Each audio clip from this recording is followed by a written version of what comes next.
আসসালামু আলাইকুম বন্ধুরা, আমি যেখানে কাজ করি সেখানে যে কয়েকটা বেগুন গাছ লাগাইছি, হয়েছে মোটামুটি ভালোই।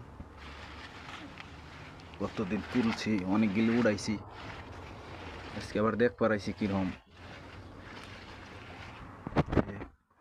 ভালোই হয়েছে।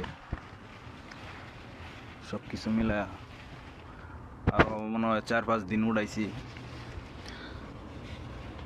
প্রায় 7-8 কেজির মতন উড়াইছি বেগুন।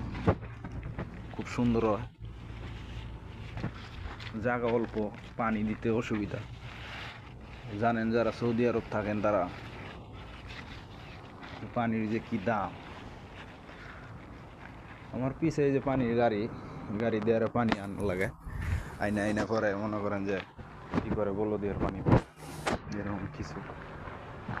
এই যে লাগাইছি, দিলে হয় ভালোই,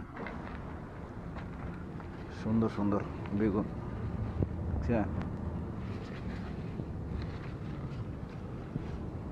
ওটাই গত শুক্রবারে উড়াইছি প্রায় 4 কেজির মতো। অল্প একটু জায়গায়, বেশি জায়গা না, অল্প জায়গার মধ্যেই লাগাইছি, তো আপনাদের সাথে শেয়ার করলাম আমার সৌদি আরবে বেগুন লাগানোর অভিজ্ঞতা। সবাই দোয়া করবেন। আসসালামু আলাইকুম।